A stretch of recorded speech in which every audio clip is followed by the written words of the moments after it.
Hello दोस्तों, आज की इस वीडियो में हम उल्लू पर रिलीज वेब सीरीज जाल के एपिसोड 3 का रिव्यू देने वाले हैं।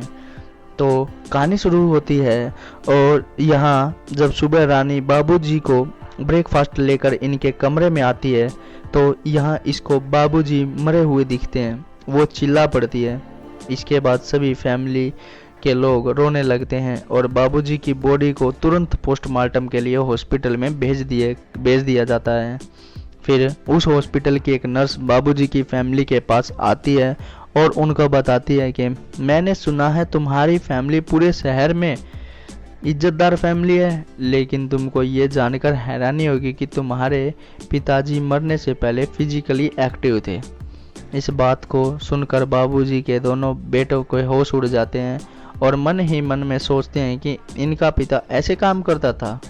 फिर ये बोलती हैं कि मैं झूठ नहीं बोल रही हूँ, मुझे पर खुद मेरे ये बीता है, क्योंकि जब मैं अपने बेटे का एडमिशन करवाने के लिए तुम्हारे कॉलेज में बाबूजी के पास गई थी तो एडमिशन के लिए तुम्हारे पिताजी ने मेरे साथ ज़बरदस्ती की थी।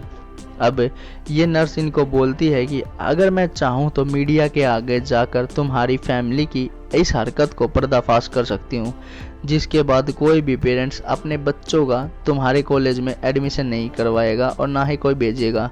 इसी से तुम्हारा कॉलेज भी बंद हो जाएगा। अगर तुम चाहते हो कि ऐसा ना हो, उसके लिए तुमको मुझे 5 लाख रुपए देने पड़ेंगे।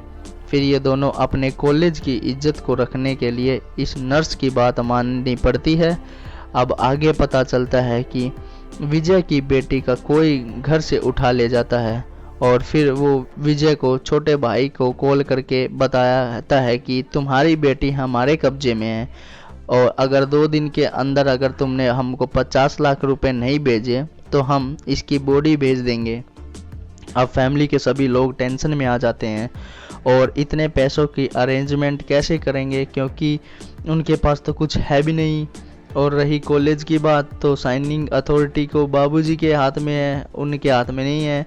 उसके बाद फैमिली का नौकर बड़े भाई को पास आता है और उनको बताता है कि मेरे एक बात समझ नहीं आई, उस किडनैपर ने तुम्हारी बेटी को किडनैप किया है तो उसकी कॉल तुम्हारे पास नहीं आई, बल्कि तुम्हारे छोटे भाई के पास क्यों आई। इसी बात को सुनते ही बड़े भाई अपने छोटे भाई पर शक करने लगता है।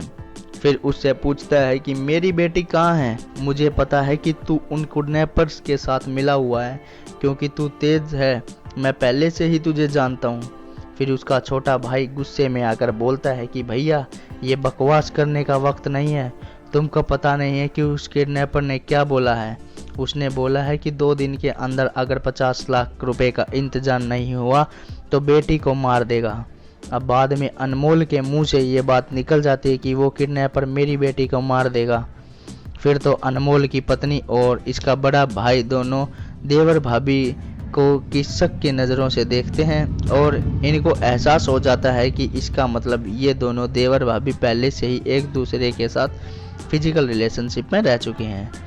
आगे अनमोल की पत्नी उनके पति को गुस्सा में देखने लगती है और इसका पति अपनी पत्नी के साथ नज़रें भी नहीं मिला पाता।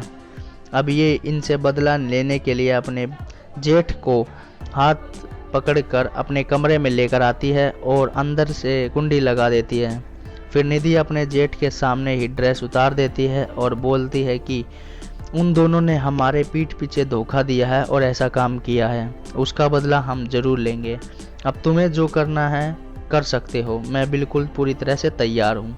लेकिन उसका बड़ा भाई उसकी पत्नी को बोलता है कि मैं उन लोगों की तरह नहीं हूँ, अगर मैं उनकी तरह ये काम करूँगा तो उनमें और मुझ में फ़र्क क्या रह गया। आगे दोस्त अनमोल की पत्नी को अपने जेठ की यह बात पसंद आ जाती है और वो उसको बोलती है कि ठीक है, लेकिन हम कमरे से 1 घंटे बाद ही निकलेंगे। उनको इस बात का एहसास होना चाहिए कि हम यहाँ जिस मकसद के लिए आए हैं वो मकसद हमने पूरा किया है। इसी के साथ एपिसोड 3 की समाप्ति हो जाती है। तो दोस्तों फिलहाल इस वीडियो में इतना ही। अगर आपको वीडियो अच्छी लगे तो वीडियो को लाइक करें, शेयर करें और चैनल पर पहली बार है तो चैनल को सब्सक्राइब करें। साथ में बेल आइकन को प्रेस जरूर करें ताकि आपको नई वीडियो का नोटिफिकेशन मिल सके। मिलते हैं नेक्स्ट वीडियो में नई वेब सीरीज़ की रिव्यू के साथ। तब तक के लिए tata, goodbye, see you, take care, bye bye दोस्तों।